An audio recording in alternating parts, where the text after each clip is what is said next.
భూలోకంలో ఉన్న వాళ్ళు స్నానం చేస్తారు. నేను మీకు ఇంత పూర్వం చెప్పాను, ఇది ట్రాన్సిట్ షెడ్ లాంటిది, రైల్వే ప్లాట్ఫామ్ లాంటిది. ఇటన్నా వెళ్ళిపోతారు, ఇటన్నా వెళ్ళిపోతారు తప్ప ఇటు అటు కూడా వెళ్ళనటువంటి వాళ్ళు ఎవరు ఉండరు కదా.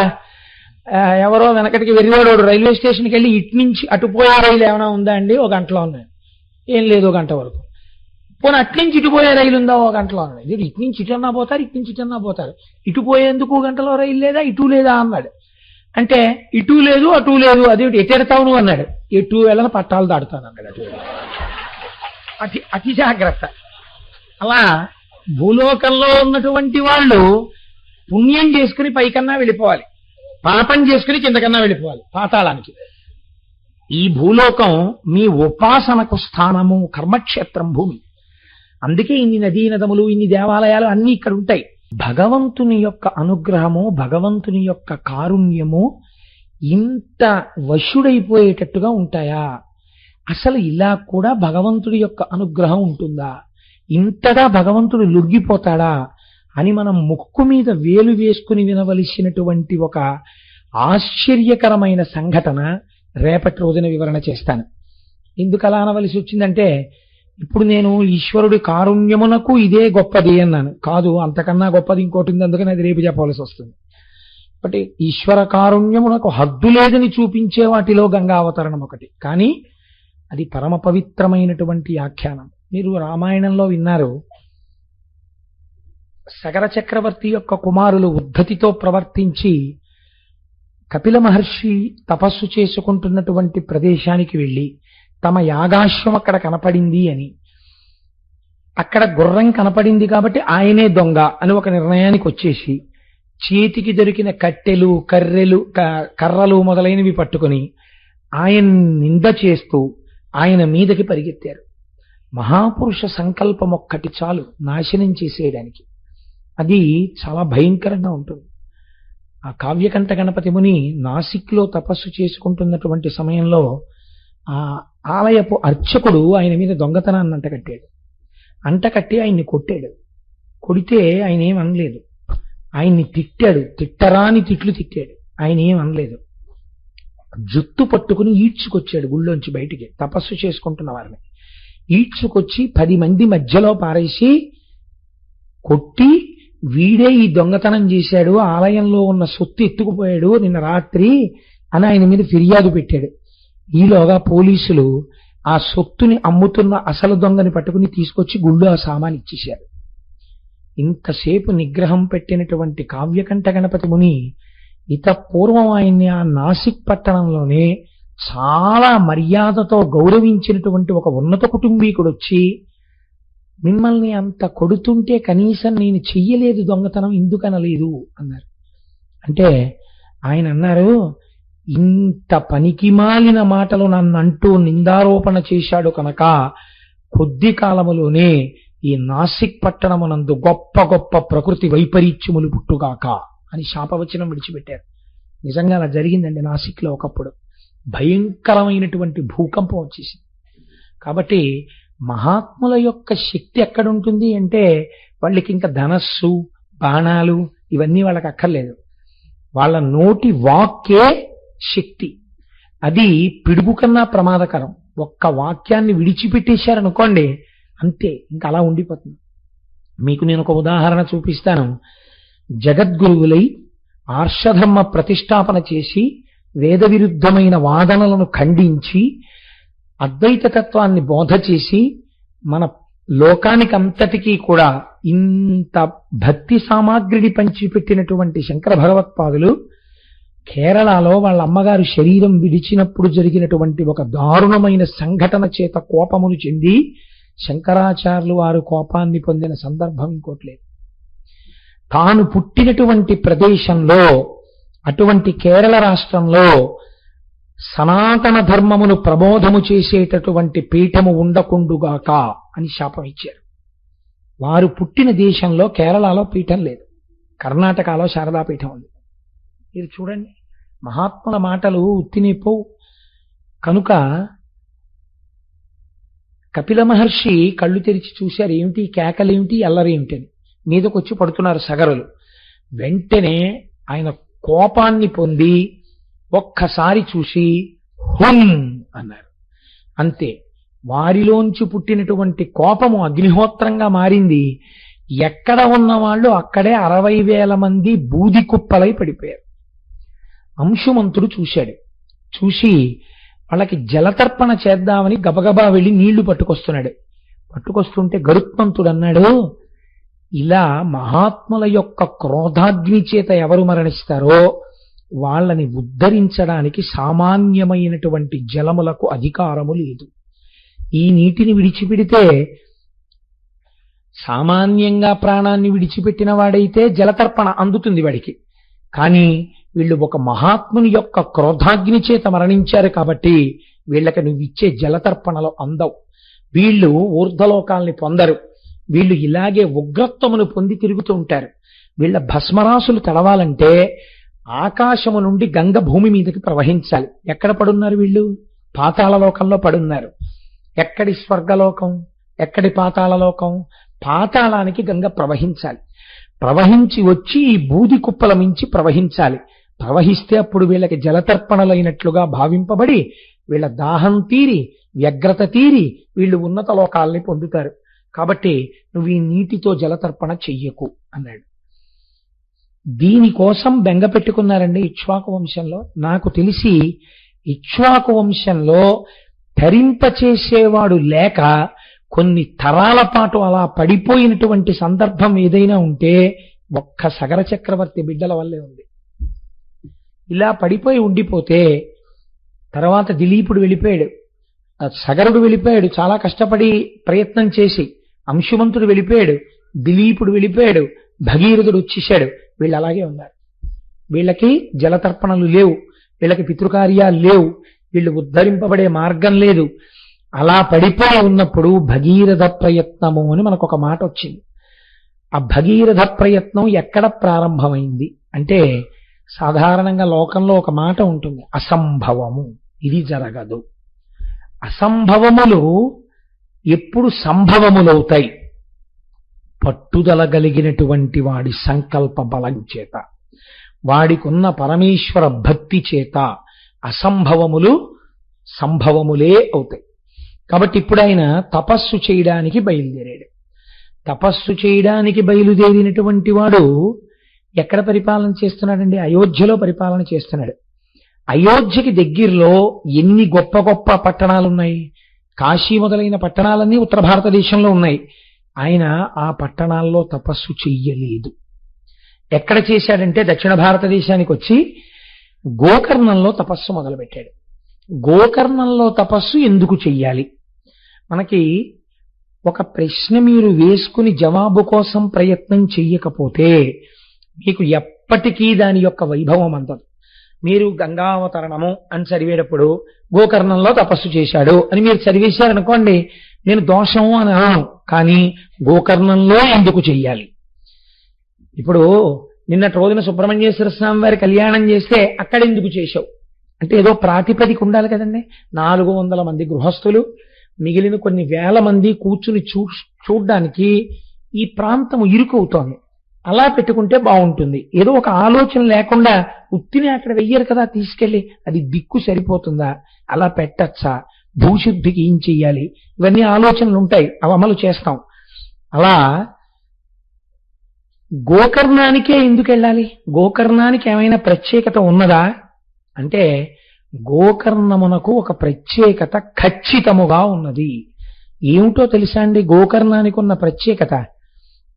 మీరు తెలిసి చేసినా తెలియక చేసినా పాపభూయిష్టమైనటువంటి జీవితాన్ని గడుపుతున్నవాడు ఒక్కసారి శివనామోచ్చారణం చేస్తే వాణ్ణి గోకర్ణంలో పూజ చేసేటట్టుగా పుట్టిస్తారు. ఇప్పుడు మీకు ఇందులో ఏమర్థమైంది? గోకర్ణంలో పూజ చేయడం అంటే, గోకర్ణంలో శివలింగం మీద ఓ చుక్క నీళ్లు పోయడం అంటే, గోకర్ణంలో శివలింగం మీద ఒక్క మారేడు దళం వెయ్యడం అంటే, దానికి గత జన్మలలో పూర్వపుణ్య బలము ఉన్నవాడు తప్ప గోకర్ణ క్షేత్రమునకు వెళ్ళలేడు, వెళ్ళి శివలింగారాధనము చేయలేడు. ఎందుకు చేయలేడు? అలా చేస్తే అక్కడ ఏదో గొప్ప విషయం జరిగి తీరుతుంది. ఇప్పుడు దీన్ని ఎలా అనుసంధానం, దీనికి ఏమైనా ప్రమాణం ఉందా ఇలా చెప్పడానికి? ఉన్నది. ఎక్కడ ఉన్నది అంటే, పూర్వం ఒక బ్రాహ్మణ కాంత ఒక ఆవిడ ఉండేది. ఆవిడ చాలా గొప్ప తల్లి. ఆవిడ పేరు సౌమిని.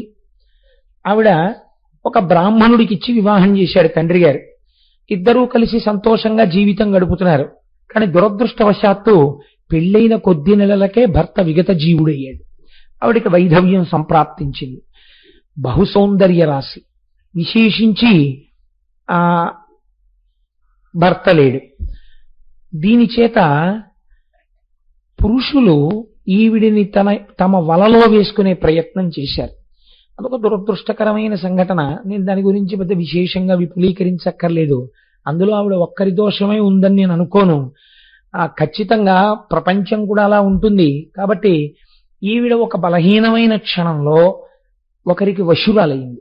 వశురాలైతే ఆనాడు ఉన్నటువంటి కట్టుదిట్టమైన ఆచారముల చేత బ్రాహ్మణ కులంలో పుట్టి కూడా ఇటువంటి పని చేసింది. కాబట్టి అసలు జ్ఞాతులందరూ విడిచిపెట్టారు. అది విచిత్రం. జ్ఞాతులంటే ఇంటి పేరు ఉండి ఆ గోత్రం ఉన్న వాళ్ళెవ్వరూ కూడా ఈమెని అక్క చెల్లెలుగా ఇంటికి రానివ్వమని వదిలిపెట్టేశారు. ఎప్పుడైతే వదిలిపెట్టేశారో ఈవిడ సమాజమునందు చాలా సంస్కారమునందు చాలా వెలితిగా ఉండేటటువంటి ఒక వ్యవస్థలో జన్మించినటువంటి వ్యక్తితో జీవనాన్ని గడపడానికి అలవాటు పడింది. అటువంటి అలవాటు పడి ఉండడం చేత ఆయనకి సంతానాన్ని కంది. కానీ ప్రతిరోజు ఆవిడ కళ్ళు సేవించేది. ఆవిడ బ్రాహ్మణ కాంత. ఆవిడకి ప్రతిరోజు మాంసం ఉండాలి. మాంసము తిని జీవించాలి. మీరు నన్ను క్షమిస్తే ఒక మాట నేను చెప్తాను సభాముఖంగా. నాకేం భయం లేదు ఇలాంటివి చెప్పడానికి. చెడిపోయిన బ్రాహ్మణుడు ప్రవర్తించేంత వ్యగ్రంగా ఎవరూ ప్రవర్తించలేరండి. నేను ఎన్నో చూశాను సమాజంలో సంఘటనలు. అసలు నిజంగా అలా ఉండడానికి సహజమండే అని మీరు అనుకునే వాళ్ళకన్నా దారుణంగా ఉంటాడు భ్రష్టుడైన బ్రాహ్మణుడు సమాజంలో. ఆ భ్రష్టత్వం వైపుకు వెళ్ళకూడదు. కాబట్టి ఏమైంది, ఇప్పుడు ఆవిడ కళ్ళు తాగుతోంది, ఆవిడ మాంసం తింటోంది. ఒక్కసారి లోపలకి ఆ బుద్ధి ప్రవేశిస్తే హీనత్వం ఎక్కడికైనా వెళ్ళిపోతుంది. ఒకనాడు భర్త అని అనడం కుదరదేమో, ఉన్నటువంటి స్థితి రీత్యా ఆయన ఎక్కడికో వెళ్ళాడు పని మీద. ఈవిడికి ఒక రాత్రి వేళ మాంసాహారాన్ని తినాలని కోరిక పుట్టింది. ఎంతటి వ్యగ్రతతో కూడినటువంటి జీవిగా ఈవిడ మారిపోయిందంటే, వెంటనే ఆవిడ చూరులోంచి ఒక పట్టా కత్తిని తీసింది. పెరట్లోకి పశువులు కట్టబడేటటువంటి ప్రదేశానికి ఒక దీపం పట్టుకుని వెళ్ళింది. వెళ్ళి అక్కడ ఉండేటటువంటి మేకలలో ఒక మేకని నరికేసి తెచ్చి వండుకు తినేస్తుంది ఆవిడ. ఇప్పుడు ఆవిడ అటువంటి స్థితికి వెళ్ళిపోయింది ఆవిడ జీవనం. వెళ్ళిపోయి ఆవిడ కత్తి పట్టుకుని వెళ్ళి చాలా కళ్ళు తాగి ఉంది, అపభ్రంశమైన మనస్సుతో ఉంది. ఆ వ్యగ్రతలో ఆవిడకి సరిగ్గా ప్రాణుల యొక్క గుర్తింపు కలగలేదు. చేతిలో ఉన్న దీపం కొట్టుమిట్టాడుతోంది. నల్లని మేక అనుకుని ఒక నల్లని ఆవు దూడని నరికేసి ఆ ఆవు దూడని ఇంట్లోకి తీసుకొచ్చింది. చచ్చిపోయిన ఆవు దూడని నెత్తురు కారుతుండగా తెచ్చి ఆ కత్తితో తోలు తీసేసి మాంసాన్ని పచనం చేసుకోవడానికని దీపం దగ్గర పెట్టుకుంది. దగ్గర పట్టుకున్న తర్వాత చూస్తే ముఖం వంక చూసింది ఆవు దూడ. అప్రయత్నంగా ఆవిడ నోటి వెంట ఒక మాట వచ్చింది, శివ శివ అని. అంతే. అంటే ఎక్కడో సంస్కార బలం దాగి ఉంది. ఒకప్పటి సంస్కారం ఒక్కసారి పైకి లేచింది. అబ్బబ్బబ్బా, ఆవు దూడని చంపేశాను అనుకో, శివ శివ అంది. అంతే. కానీ ఆవిడ వెనకంజ వేయలేదు. కళ్ళు తాగి ఉంది, ఉత్తరక్షణం పోయింది ఆ సంస్కారం. కొన్ని పదార్థాలను అందుకే సేవించవద్దని చెప్తారు.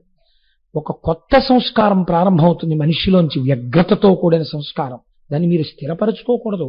ఈశ్వరుడు మీకు ఇచ్చిన దాంతో ఉన్నతి వైపుకి వెళ్ళాలి, కానీ పతనావస్థ వైపు వెళ్లే పదార్థం తీసుకోవడం ఏమిటండి, పాడు చేసుకోవడం ఏమిటి? కాబట్టి ఒక స్త్రీ హద్దులు దాటిపోయింది. ఇందులో మీకు ఎన్నో విషయాలు తెలుస్తాయి. ఏ విషయంలో తప్పు జరిగితే భ్రష్టత్వం ఎంత దూరం ఎడుతుందో కూడా తెలుస్తుంది. కాబట్టి ఇప్పుడు ఏమైంది, ఆవిడ ఆవుని ముక్కలు చేసేసింది. ఆ పచ్చి మాంసపు ముక్కలు కొన్ని తీసి ఉడికించుకుని తినేసింది. శరీరంలో బలం అంతకాలం ఒక్కలా ఉండదు కదండి. శరీరం జర్జరీభూతం అయిపోతుంది. ఆవిడ వృద్ధురాలైపోయింది. వృద్ధురాలైపోయి కట్టకడన ప్రాణాన్ని విడిచిపెట్టేసింది. యమభటులు ఆవిడ్ని తీసుకెళ్లారు. ఆవిడ పాపమును పుణ్యమును బేరీజు వేశారు. ఇది విచిత్రం. అక్కడ ఒక తర్కం జరిగింది. సరే, పాపం ఇంతుంది, ఇంత పాపానికి ఏం చేయాలి? దానికి పెద్ద విశేషం ఏం లేదు. ఏదో రకరకాల శిక్షలు, దిక్కుమాలిన శిక్షలు వేసేయచ్చు. దీనికి ఏం చెయ్యాలి? శివశివ అన్న మాటకి ఏమైనా చెయ్యొచ్చా? ఈ శివశివ అని 2 మాటలు మాత్రం అంది. 2 మాటలు శివశివ అన్నందుకు ఈవిడికి ఏ పుణ్యం ఇవ్వవచ్చు అని అడిగారు. అడిగితే యమలోకంలో పెట్టినటువంటి బాధలు పెట్టగా అత్యంత హేయమైన సంస్కారమున్న కుటుంబమునందు పుట్టించి చీకటి పడిన తరువాత ఈవిడ నడుస్తుంటే ఎవరికీ తెలియనంత నల్లటి రూపంతో పుట్టించి పుట్టుకతో అంధురాల్ని చేసి కుష్ఠవ్యాధిని కట్టపెట్టండి. కాబట్టి యవ్వనము వచ్చేటప్పటికీ ఒంట్లోంచి పుళ్ళు పుట్టి చీము నిట్టులు అలా కారిపోతుండాలి. ఎవ్వరూ దగ్గరికి రాకూడదు. పుల్లటి కంపు వస్తూ ఉండాలి శరీరంలోంచి. ఎప్పుడు ఈగలు దోమలు ముసురుతూ ఉండాలి. చేసిన పాపం అనుభవింపబడాలి. అందుకే కొన్ని ప్రాణులు అలా పుడతాయి లోకంలో. కాబట్టి ఇప్పుడు ఈ పాపం అంతా అనుభవంలోకి వెళ్ళిపోవాలి. శివశివ అన్నందుకు గోకర్ణం మాత్రం చేర్చండి అన్నారు. చూశారా? శాస్త్రమేనండి. మీరు నన్ను ఇక్కడ ఒక ప్రశ్న వేయచ్చు. ఏమండి, శివశివ అంటే గోకర్ణానికి వెళ్ళిపోతారా? అలా ఉంటుందా అని మీరు అనుమానపడచ్చు. నేను ఒక్క మాట చెప్తాను, ఆలోచించండి. మీరు మీ ఆఫీసర్ గారి దగ్గరికి వెళ్ళి మీరు రోజు ఫైల్ పట్టుకెళ్ళినప్పుడు తమరు నిన్న చెప్పింది ఫైల్ రాసేసానండి అంటారు కదా. తమరు అన్న 3 అక్షరాల్ని తీసి ఉరే అని మార్చండి. తమరు అండం మానేసి ఉరే నిన్న నువ్వు చెప్పింది ఫైల్ పెట్టేశాను అని అక్కడ పెట్టండి. మీ సీట్లోకి వెళ్ళేటప్పటికి 2 ఒకటి వస్తుంది. ఒకటి ట్రాన్స్ఫర్ ఆర్డరు, లేకపోతే సస్పెన్షన్ ఆర్డర్ కదండి. ఏం భాషలో ఉన్నవి కావా? రే ఈ అన్న అక్షరాలు లోకంలో వ్యవహారంలో ఉన్నవి కావా? ఉరే అన్న అక్షరాలు. తామారు అన్నవి వ్యవహారంలో ఉన్నవే. అవి శంకరుడి వల్ల వచ్చినవే, ఇవి శంకరుడి వల్ల వచ్చినవే. ఈ 3 అక్షరాలు పక్కన పెడితే ఇంత వ్యగ్రతతో కూడిన ఫలితం ఎందుకు వచ్చింది? ఆ అక్షరములనే మార్చి పక్కన పెడితే ఫలితం అలా వచ్చినప్పుడు సృష్టిలో శివ అన్న 2 అక్షరాల్ని కలిపి పెట్టినప్పుడు ఈ ఫలితం ఇస్తే మీకేమిటి అభ్యంతరం? తమరు పెడితే మీరు ప్రశాంతంగా ఉన్నారా? ఉరే పెడితే సస్పెన్షన్ వచ్చిందా? ఈ లోకంలోనే వచ్చిందే. మీకన్నా ముందు పుట్టినవాడు అధికారి అయినందుకు మీ మీద అంత అధికారం చెలాయించగలుగుతున్నాడే. సర్వలోకములను సృష్టించినటువంటి పరమేశ్వరుడు ఆయన నామం చెప్పినంత మాత్రం చేత నువ్వు ఈ ఫలితం అని అంటే మీరు ఎందుకు అభ్యంతరపడాలి? మీకెందుకు బెంగ ఉండాలి? మీకెందుకు అనుమానం ఉండాలి ఆ విషయంలో? ఒక విషయాన్ని మీరు తెలుసుకోవడం వేరు, తెలుసుకున్న దాన్ని సదాచారములోకి తెచ్చుకోవడం వేరు. దేశము కాలము అని 2 ఉంటాయి. ఇవి కలియడం చాలా కష్టం అండి. దేశం ఉంటుంది, కాలం ఉంటుంది. మీరు చూడండి, దేశము మా ఇంట్లో కూర్చున్న దేశమే, అయ్యప్ప స్వామి గుళ్ళో కూర్చున్న దేశమే. మా ఇంట్లో కూర్చుని శివాష్టోత్తరం చదివాననుకోండి, అష్టోత్తరం చదివానంటారు. ఇక్కడికి వచ్చి కూర్చుని నేను అష్టోత్తరం చదివాననుకోండి, 108 పక్కన 3 సున్నాలు పెడతారు. అన్నిసార్లు నామని చెప్పినట్టు ఖాతాలో వేస్తారు. ఎందుకు? ఇది ఆలయ ప్రాంగణం. ఇక్కడ ఏది చేసినా సహస్రం కింద లెక్కేస్తారు. అలాగే స్వయంభూయంగా ఉందనుకోండి, అక్కడికెళ్ళి ఏది చేసినా అనంతం, దాన్ని మీరు లెక్క పెట్టలేరు ఇంకా శక్తిని. కాబట్టి దేశము కాలము కనుకనే మనం ఏం చేస్తున్నాం? రేపు మహాశివరాత్రి నాడు కేవలం పూజ చేయడం కాదు, పూజ చేసి అందరికీ ఒక 30 నిమిషాలు సమయం ఇచ్చి, ఇదే కదండి మనకంటూ ఏదైనా మిగిలితే ఇదొక్కటే మనకి మిగిలేది. మహాశివరాత్రి నాడు ఆలయ ప్రాంగణంలో పూజాంతర్గతంగా మౌనం వహించి శివనామం 2 పేజీలు రాయండి, 3 పేజీలు రాయండి, మీరు ఏ గతుల్ని పొందుతారు? కనుక అందరం శివకోటి పుస్తకాలు తెచ్చుకుని ఆ రోజున ఒక 30 నిమిషాల సేపు శివనామములను రాస్తాం. ఇది మనం జీవితంలో చెయ్యవలసిన పనులివి. కాబట్టి ఇప్పుడు ఆవిడ్ని ఎక్కడికి తీసుకెళ్లి పుట్టించారు? మరుజన్మలో భయంకరమైనటువంటి సంస్కారం కలిగినటువంటి ఒక కుటుంబమునందు పుట్టుక చేత బొగ్గు వంటి వర్ణంతో, ఆ వర్ణంతో పుడితే వచ్చిన నష్టమేం లేదు. కానీ దానితో పాటు అంధురాలు. ఇది పెద్ద ప్రమాదం. ఏమీ తెలియదు, పుట్టినప్పటి నుంచే ఆవిడ అంధురాలు. దానికి తోడు చాలా చిన్న వయస్సులో ఆవిడ్ని కుష్ఠవ్యాధి పట్టుకుంది. ఒళ్ళంతా పాకేసింది. ప్రాణం పోతుందా? పోలేదు. ఇదండి అసలు మీకు ప్రపంచంలో ఈశ్వరుడు వేసేటటువంటి శిక్ష ఎప్పుడు కనపడుతుందో తెలుసా అండి? అన్నీ తెలిసి ఉన్నవాడికి అమావాస్య మరణం, ఏమీ తెలియని వాడికి ఏకాదశి మరణం అని అందుకే వచ్చింది సామెత. ఈశ్వరుడు వ్యాధితో పాటు దీర్ఘజీవనాన్ని కూడా ఇచ్చేస్తే ఇంకా నరకం ఎక్కడో ఉండదు. చాలండి, అప్పుడు తెలుస్తుంది అనుభవం అంటే ఏమిటో. అప్పుడు తెలుస్తుంది శివనామం రాయకపోవడం ఏమిటో.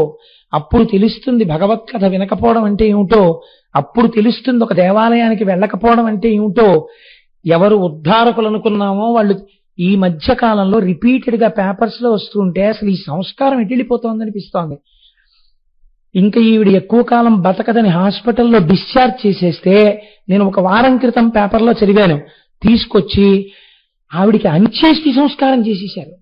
తీసుకొచ్చి ఆవిడ్ని పాతి పెట్టేయడానికి గొయ్యి తవ్వేసి ఆవిడ్ని అందులో పెట్టేసి పూర్తి చేయపోయారు.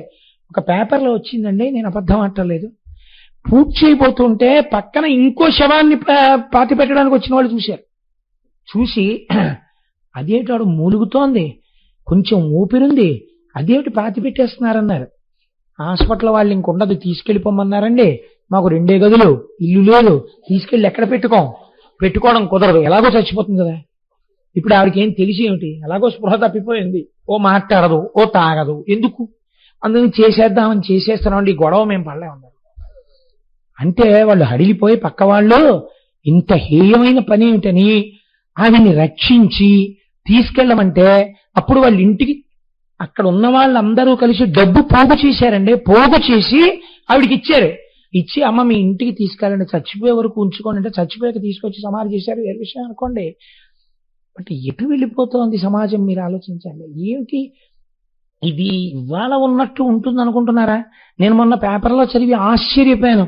ఈ తూర్పుగోదావరి జిల్లాలో కచేరీలు చేస్తే ఒక మహాతల్లి వెంట సంగీత విద్వాంసులు పరిగెడుతుండేవారట. ఎన్ని సభలలో ఆవిడ సన్మానాలు పొందారో అట. మంత్రులు, ఐఏఎస్లు, ఐపీఎస్లు ఆవిడ కచేరీలు పెట్టించేవారట. అంత సంపన్నురాలు, అంతటి సంగీత విదుషీమని, ఎంఏ ఇంగ్లీష్ చదువుకున్నారట. ఆవిడ ఇవాల్టి రోజున హైదరాబాద్ లో, నేను ఆ వెన్యూ మర్చిపోయాను, మీకు గుర్తుందమ్మా, చిక్కడపల్లిలో ఆవిడ ఒక రాత్రి వేళ తన పవిట కొంగు పరుచుకుని ఆవిడ పడుకుని ముష్టెత్తుకుని జీవిస్తోందట. ఆవిడ ఒక పెట్టె ప్రెస్ వాళ్ళు ఇంటర్వ్యూ చేశారు ఆవిడ్ని, తెలుసా అండి? ఫారిన్ బేస్డ్ అసోసియేషన్స్ ఆవిడకి ఆశ్రయం ఇచ్చే. ఇవాళ పురాణాలు ఉత్తినే వచ్చాయని మీరు అనుకోకండి. పురాణ కథలు ఉత్తినే రాలేదు. మిమ్మల్ని మీ వెనకనున్నవన్నీ మీ సొమ్ముని చూసి ఉన్నవి. మీతో ఉండేది ఈశ్వరుడు ఒక్కడే. వాడొక్కడే మీకు రక్షకుడు. ఎవ్వరూ రక్షించలేని బలహీనమైన క్షణంలో మీకు రక్షణ ప్రసరిస్తే వాడి వల్లే. నేను పరమ ధైర్యంతో పునః నాకు ఈశ్వరుడిచ్చిన అనుభవంతో నేను మీకు ఈ మాట చెప్తున్నాను. బాగా జ్ఞాపకం పెట్టుకోండి. కాబట్టి ఈశ్వరుడి యందు భక్తితో ఉండి తీరవలే. తెలిసి తెలియక చేసిన పాపకర్మని ధ్వంసం చేసుకునే ప్రయత్నం చేస్తూ ఉండాలి. కాబట్టి ఇప్పుడు ఆవిడ్ని ఎక్కడికి వెళ్లే అవకాశం ఇచ్చారు? ఆ 2 మాటలు ఆవిడ అని ఉండి ఉండకపోతే ఎక్కడికి వెళ్ళిపోయేదో చూడండి ఆ జన్మ. ఇప్పుడు శివ శివ అని ఆవుదూడని చంపింది. ఇప్పుడు ఆవిడ్ని గోకర్ణం వెళ్లే ఏర్పాటిచ్చారు. ఎలా వెడుతుంది గోకర్ణం? అందరూ వదిలిపెట్టేశారు. అసలే అంధురాలు, కుష్ఠరోగి, వదిలిపెట్టేస్తే ఆవిడ అలా నిలబడితే ముష్టి వేయడానికి దగ్గరికి వెళ్ళడానికి భయపడేవారు. ఒళ్ళంతా పుళ్ళు, చీము, నెత్తురు, పురుగులు కారుతూ ఉండేవి ఒంట్లోంచి. ఒకసారి వ్యాధి సంక్రమించాక పాప ఫలితంగా పాపం చేసేయడం తేలికండే. అనుభవంలోకి వ్యాధి రూపంగానో ఇంకో రూపంగానో వచ్చాక ఎవడు పంచుకునేవాడు? ఎవడో పంచుకోడు. ఎవడు చేశాడో వాడు అనుభవించవలసిందే. కాబట్టి ఏమైంది? ఇప్పుడు ఆవిడ ఏడుస్తూ ఎవరైనా అన్నం పెట్టేవాళ్ళు ఉన్నారా అని ఏడుస్తోంది. ఆ సమయంలో మహాశివరాత్రి నాడు గోకర్ణ క్షేత్రాన్ని చేరుకుని పూజ చేసుకోవాలని పాదయాత్రగా వెళ్ళిపోతున్నారు కొంతమంది. మేము మొన్న దక్షారామం వెళ్ళిపోయినట్టు. నాకు ఆ పాదయాత్రలు అంటే అదో సంతోషం. పూర్వం ఒక్కడినే వెళ్ళిపోయేవాడిని, ఈ మధ్య చాలా మందితో కలిసి వెళ్తున్నాను, అంతే తేడా. కాబట్టి వెనక చాలా మంది కలిసి పాదయాత్ర చేస్తున్నారు. అప్పుడు వాహనాలు లేవు కదండి. అందుకని అందరూ వెళ్ళేటప్పుడు ఉత్తినే ఈ ఊరేంటండి, ఆ ఊరేంటండి, లేకపోతే వెళుతూ కూడా మళ్ళీ ఆఫీస్ గురించో, వెళుతూ కూడా మళ్ళీ ఏదో దిక్కుమాల సబ్జెక్టో ఎత్తుకోకూడదు. భగవత్ సంబంధంగా మాట్లాడుకుంటూ వెళ్ళాలి చక్కగానే. కాబట్టి వాళ్ళందరూ జై జయ శంకర హర హర శంకర అని నిన్న మీ అందరూ చూడండి, సుబ్రహ్మణ్యం సుబ్రహ్మణ్యం షణ్ముఖనాథ సుబ్రహ్మణ్యం అంటూ వెళ్ళారు. అలా వాళ్ళు చక్కగా నామం చేసుకుంటూ వెళ్ళిపోతున్నారు. వెళ్ళిపోతుంటే ఈవిడేం చేసింది, ఇక్కడ ఉంటే ఎలాగో పెట్టేవాళ్ళు లేడు, వీళ్ళందరూ వెళ్తున్నారు కదా బాటసారులు కనుక వెళ్ళేటప్పుడు వీళ్ళు అన్నాలు కట్టుకుని వెళ్తారు. ఈ నామం వినపడుతుంటే మనం కూడా అలా అంటూ వీళ్ళ వెనకాల వెళ్ళిపోతే వీళ్ళు భక్తి తత్పరులు కాబట్టి నన్ను తోసేయరు, చీ అని విసిరేయరు. కాబట్టి వీళ్ళ వెనకాల వెళ్ళిపోతాం. నామం ఆగిపోతుంది, కళ్ళు కనపడవు కదా ఆవిడికి. ఆగిపోతే వీళ్ళు ఆగారని గుర్తు, నేను ఆగుతాను. మళ్ళీ వీళ్ళు కదిలితే నామం చెప్తారు, వీళ్ళతో పెడతాను. వీళ్ళు ఎందుకు ఆగుతారు, అన్నమో ఏదో తింటారు. ఇంతమంది భాగవతులు కాబట్టి ఇంత హీన రూపంతో ఉన్న నన్ను వదలరు, కొంచెం పెడతారు. ఇంతే ఆవిడ ప్రేమ. ఆవిడికి గోకర్ణం పెడదామని తెలియదు, వాళ్ళు గోకర్ణం పెడుతున్నారని తెలియదు కాబట్టి వెంటబడింది. ఏదో పెడుతున్నారు. చిట్ట చివరికి మహాశివరాత్రి నాడు వీళ్ళందరూ గోకర్ణం వెళ్ళిపోయారు. అప్పటి వరకు అంటూ పెడతారు కానండి, గోకర్ణం వెళ్ళిపోయిన తర్వాత ఎందుకు పెడతారు? ఎవరి మానాన వాళ్ళ ఆలయంలోకి వెళ్ళిపోయారు, ఎవరి మానాన వాళ్ళు అభిషేకానికి వెళ్ళిపోయారు. వెళ్ళిపోతే ఈవిడ అక్కడ కూర్చుని ఏడుస్తోంది, మళ్ళీ అన్నం పెట్టేవాళ్ళు లేడు. అపారమైన ఆకలి, ఆ ఆకలితో చెయ్యి చాపి అన్నమో రామచంద్ర అని ఏడుస్తోంది. ఎవరైనా ఏమైనా పెడతారేమో అని. అది మహాశివరాత్రి. మహాశివరాత్రి నాడు ఎవరు ఏవి పట్టుకెడుతున్నా ఈశ్వరార్చనకి పట్టుకెడతారు కానీ తము తినడానికి లోపలికి ఏం పట్టుకెళ్ళరు కదా. కాబట్టి ఇప్పుడు ఒక ఆయన వెళ్ళిపోతూ వెళ్ళిపోతూ చాలా జాలేసింది చూస్తే. ఆయన బుట్ట నిండా మారేడు పత్రు ఉంది, దానికి కోటిలింగాల క్షేత్రం అని పేరు. ఎటు చూసిన శివలింగాలేట గోకర్ణంలో ఒకప్పుడు కృతయుగం నుంచి ఉంది ఆ క్షేత్రం. కాబట్టి ఆవిడ చేతిలో పోన్లే ఇంత హీనమైన స్థితిలో ఉంది, ఇంత హీనమైన స్థితిలో ఉంది కాబట్టి కనీసంలో కనీసం ఈ మారేడు పత్రితో పోని పూజ చేసుకుంటుందేమో, ఏదో శివలింగం మీద వేస్తుందేమో, ఈ పాపం ఇక్కడితో ఈవిడ అంతరించిపోతుంది అని పాపం ఆయన ఆ కోణంలో ఆలోచించి ఆవిడ చేతిలో లేత బిల్వదళాలు 2-3 పెట్టాడు. పెడితే చేతిలో ఏదో పడింది. ఇప్పుడు ఈవిడ ఆర్తి ఏమిటి, తినాలి. ఈవిడ ఏం చేసింది, తిందామని ఆకులు తెలుస్తున్నాయి చేతికి. ఏం ఆకులు ఇవి, పచనం చేయబడి లేవు అని అని వాసన చూసింది. మారేడు దళాలు. ఆవిడికి ఎక్కడ లేని కోపం వచ్చింది. మారేడు దళం తినడానికి పనికిరాదు కదండి. మారేడు దళాలు పెట్టాడు, దిక్కుమాలినాడు. ఇందుకీ మారేడు దళాలు ఎవడకు కావాలి, నేనేం పూజ చేస్తానేంటి ఇందుకీ నాకు అని కోపం ఎంత వచ్చిందో. కోపం వచ్చినప్పుడే శరీరంలో ఆవేశం ఎక్కువ ఉంటుంది, ఆయాసం. అందుకని విసిరి కొడితే అన్ని శివలింగాలే. ఆ చేతిలో ఉన్న 3 మారేడు దళాలు వెళ్ళి మహాశివరాత్రి నాడు గోకర్ణ శివలింగం మీద పడ్డాయి. తెలిసి విసిరిందా తెలియక విసిరిందా ఈశ్వరుడికి అనవసరం. పడ్డాయా లేదా మహాశివరాత్రి నాడు? కడుపుకి ఏమైనా తిందా, తినలేదు. కళ్ళుండొచ్చిందా, కళ్ళు లేక వచ్చింది. అన్నం కోసం వచ్చిందా, ఎందుకు వచ్చింది, ఈశ్వరుడికి అనవసరం. చేరింది, తన క్షేత్రం చేరింది. వచ్చింది మహాశివరాత్రి నాడే అన్నం లేకుండా ఉండిపోయింది. మారేడు దళాలని కోపంతో విసిరిందా, ఇంకోలా విసిరిందా, తన మీదకి మారేడు దళాలు వేసింది. ఆ రాత్రంతా ఏడ్చింది, ఎవ్వరూ దగ్గరికి వెళ్ళలేదు. మరునాడు ఉదయం ఇక్కడేం దొరకట్లేదని తడువుకుంటూ వెళ్ళబోతూ ప్రాణాలు నిలబడక ఆ రోజు రాత్రంతా ఆహారం కోసమని చెప్పి అరుస్తూ జాగరణ చేసి ఆ 3 మారేడు దళాలు వేసిన తర్వాత నీటి చుక్క ముట్టుకోకుండా ఆ గుడి ప్రాంగణమును దాటుతూ అక్కడే పడి శరీరాన్ని వదిలిపెట్టేసింది.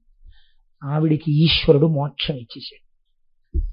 ఎందుకు ఇచ్చేశాడు అంటే గోకర్ణ క్షేత్రమునందు పూజ అంత గొప్పది.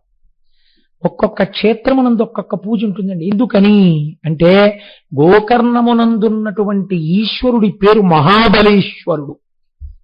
మహాబలం అంటే ఏమిటండి? బలం అంటే సాధారణంగా శరీరానికి ఉన్న బలాన్ని బలం అంటాం. చాలా బలవంతుడండి అంటాం. ఆయనదేం బలం? మహాబలం. ఎటువంటి మహాబలం? ఆయన చాలా బలవంతుడు అనుకోండి, మీరు పని చేయలేరు. ఆయన ఏదైనా పని చేశాడు అనుకోండి, మీరు వెళ్ళి ఆయన్ని అడిగారు అనుకోండి, ఏంటండి అలా చేశారు అని, లాగి లంపగా కొడతాడు. నీకు ఎందుకు అంటాడు.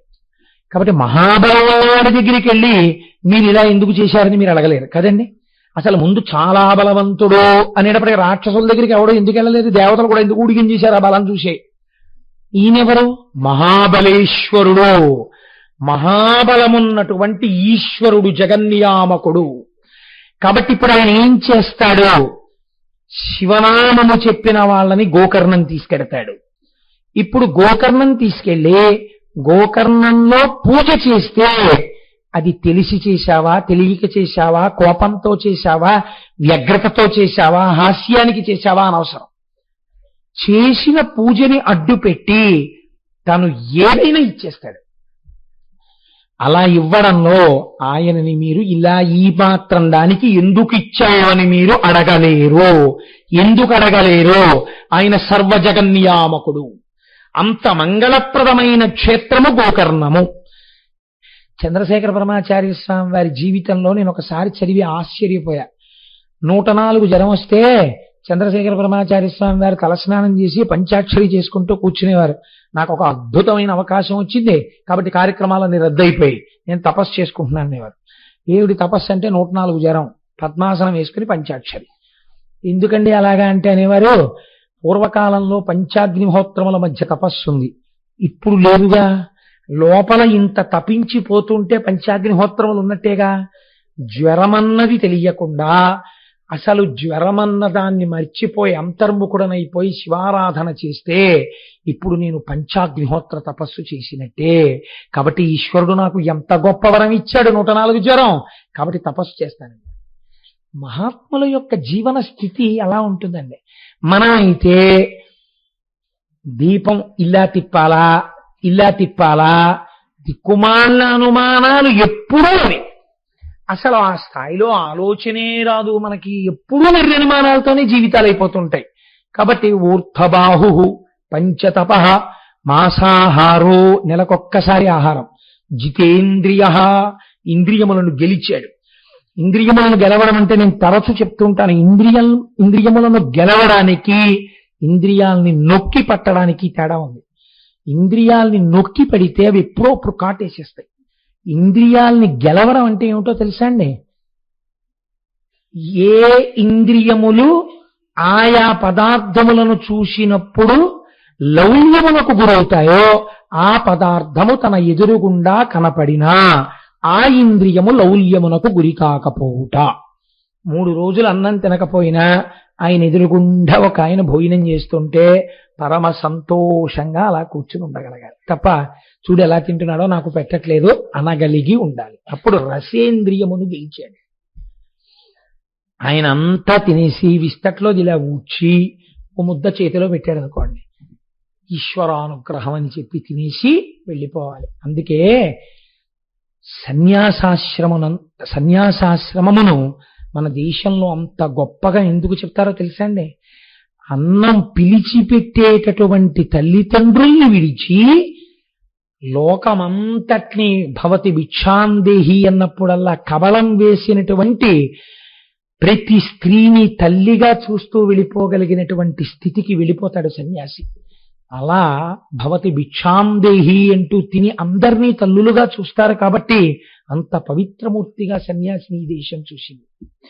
కాబట్టి చూడండి, ఇప్పుడు మాసాహారో జితేంద్రియ తస్య వర్ష సహస్రాణి ఘోరే తపసి తిష్ఠిత. 1000 సంవత్సరములు తపస్సు చేశాడు. 1000 సంవత్సరాలంటే మరి 1000 ఏళ్ళు బతుకుతాడా అండి అని అడక్కండి. ఒక్కొక్క యుగంలో ఒక్కొక్క రకంగా ఉంటుంది జీవితం. ఒక్కొక్కసారి ఒక్కొక్క యుగంలో అస్థిగతం, ఎముకలు ఉన్నంత వరకు ప్రాణం ఉంటుంది. కాబట్టి త్రేతాయుగం కాబట్టి ఆ రోజుల్లో ఆ ఎముకలు ఉన్నంత కాలం వాళ్ళకేమి ఇబ్బంది లేదు. ఆయన 1000 వర్షములు తపస్సు చేశాడు. చతుర్ముఖ బ్రహ్మగారు ప్రత్యక్షమయ్యారు. ప్రత్యక్షమైన ఆయన నీకు ఏం కావాలని ఈ తపస్సు చేశావని అడిగారు. చిత్రమైన కోరికలు 2 కోరాడు. ఇదండి, అందుకే పెళ్లి చేసేటప్పుడు ఏం చూస్తారంటే ఆయనకి ఎంత ఆస్తుందని ఎన్నడూ అడిగి పిల్లనివ్వరాదు. బాగా గుర్తుపెట్టుకోండి. మీరు అడిగినా అడగకపోయినా ఉందో లేదో మీకు తెలుస్తుందండి. ఎవడో ఒకటి చెప్పనే చెప్తాడు, వాళ్ళకి ఇది ఉందండి ఇది లేదండి. ఉన్నది ఉండిపోతుందని మీరు అనుకుంటున్నారా? లేనివాడు లేకుండా ఉండిపోతాడు అనుకుంటున్నారా? ఉన్నది ఉండాలన్నా లేనిది కలవాలన్నా యోగక్షేమం వహామ్యహం అని భగవానుడు చెప్తున్నాడు. ఆ భగవానుడి యందు భక్తి ఉన్నవాడిని తెచ్చుకో అల్లుడిగా. భగవంతుని యందు పూనిక ఉన్న కుటుంబాన్ని తెచ్చుకో నీకు బంధుత్వంతో. అంతేకాని ఈశ్వరుడు ఏమిటంటే అన్నవాడిని తేకు, వాడికి ఎంతున్నా ఉంటుందని నమ్మకం లేదు నీకు. అందుకే 7 తరాలు చూస్తారు. అందుకే ఇప్పుడంటే మనకు అవన్నీ అక్కర్లేదనుకోండి, మనం హాయిగా సంతోషం, మనంతటి వాళ్ళం మనం.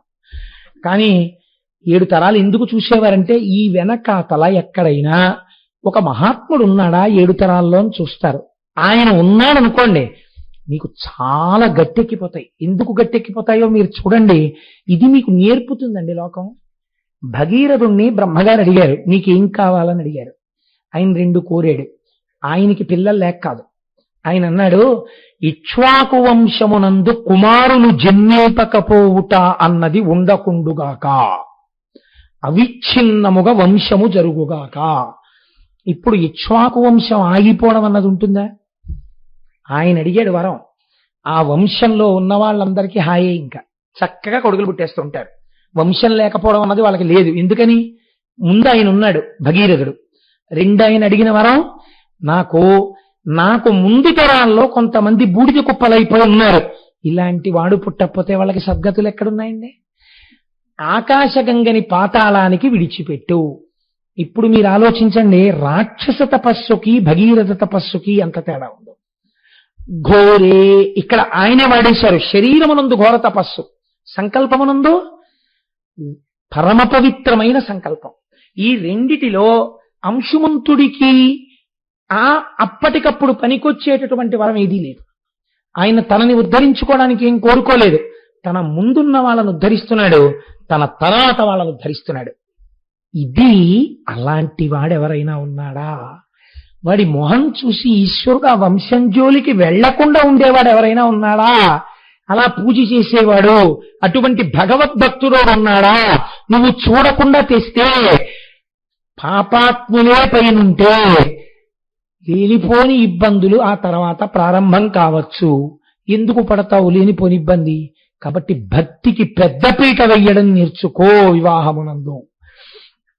కనుక ఏమైంది? ఇప్పుడు ఈయన చతుర్ముఖ బ్రహ్మగారిని ఈ 2 వరాలు అడిగారు. అయ్యా, నాకు ఆకాశగంగని విడిచిపెట్టండి. ఎవరి ఆకాశగంగ? హిమవంతుని యొక్క పెద్ద కూతురు. మీరు మొన్న షణ్ముఖోత్పత్తిలో విన్నారు కదా, దేవతలు దేవతా కార్యం కోసమని ఆ పెద్ద కూతురైన ఆకాశగంగని ఆకాశంలో ప్రవహించమని అడిగారు. అడిగితే ఆవిడ అక్కడ ప్రవహిస్తోంది. ఆ గంగ భూమి మీద పడి పాతాళానికి వెళ్ళాలి. అలా నన్ను అనుగ్రహించు అని అడిగాడు. ఇక్కడ మీకు ఒక సందేహం రావచ్చు, ఇది పెద్ద విశేషం ఏముంటుందండి అలా గంగ ప్రవహించడానికి?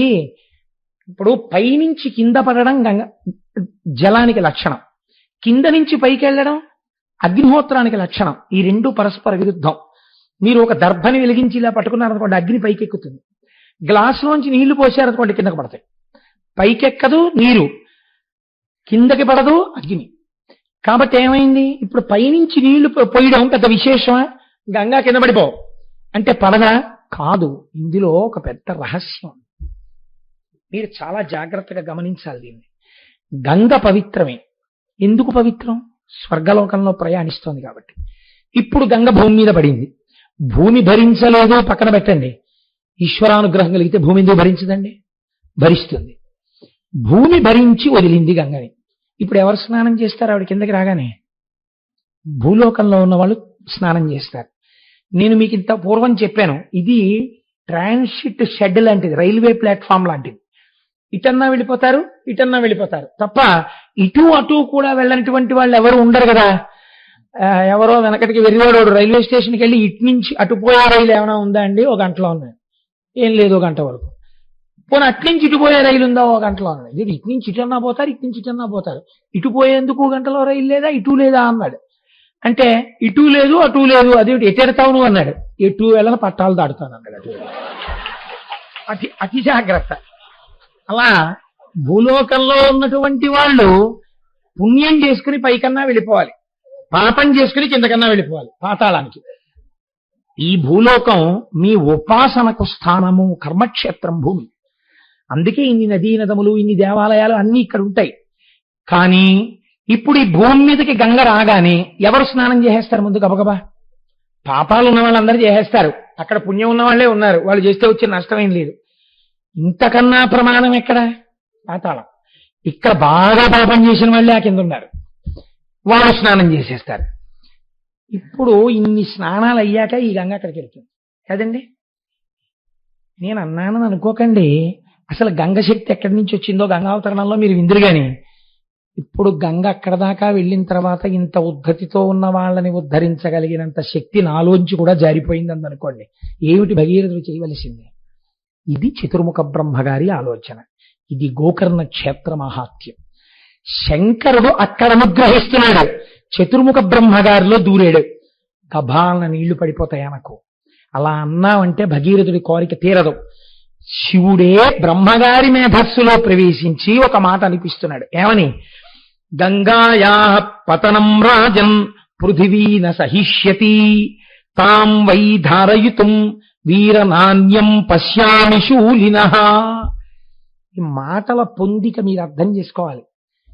ఇప్పుడు గంగ ఆకాశంలోంచి పడితే పాతాళానికి వెళ్ళడానికి భూమి సహించలేదు. భూమి సహించలేదంటే భూమి యొక్క స్వరూపమే మారిపోతుంది. పెద్ద గోతులు పడిపోవచ్చు, అల్లరైపోవచ్చు, దెబ్బకి కదిలిపోవచ్చు, ఏదైనా అవచ్చు. ఒకటి, ఇది నిజంగా అంత సత్యము కాకపోవచ్చు. రెండవ ఇబ్బంది ఎక్కడొస్తుంది? మధ్యలో ఉండి పట్టుకునేవాడోడు కావాలి. అసలు భరించడం అన్న మాట ఎవరిదండి లోకంలో? భూమిది. భూమే భరించకపోతే మరి భరించేవాడెవడు? ఎవడున్నాడో అంతకన్నా ఓర్పున్నవాడు, అంతకన్నా కారుణ్యమూర్తి, అంతకన్నా సహనమూర్తి బ్రహ్మగారి చేత చెప్పిస్తోంది.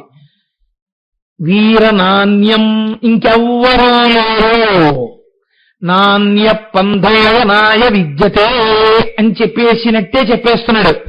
వేరొకరు లేరు. అంత ఓర్పుతో ఎంతకైనా దిగజారి కోరిక తీర్చాలంటే పశ్యామి శూలినః, శూలము పట్టుకున్న వాడెవరో వాడే తీర్చగలడు. అయితే మీకు ఇక్కడ ఒక అనుమానం రావచ్చు. ఏమంటే శూలినః అంటే మరి ఈయన కూడా రాడా? శూలం పట్టుకున్నాడు కదా షణ్ముఖుడు అని. కాదు కాదు, గంగావతరణం ముందు కదండి. పైగా శూలి అన్న మాట ప్రధానంగా శంకరుణ్ణి వర్తించి ఉంటుంది. శూల, త్రిశూలం పట్టుకున్నవాడు అంటే సత్యమైన పరబ్రహ్మ. మూడు గుణములు, దానికి ఆధారమైనటువంటి నిర్గుణతత్వాన్ని చేతపట్టినవాడు. కాబట్టి ఆ శూలి వచ్చి ఇక్కడ నిలబడాలి. నిలబడితే గంగ పైనుంచి ఆయన మీద పడుతుంది. ఆయన తట్టుకోవాలి, తట్టుకుని కింద పడాలి.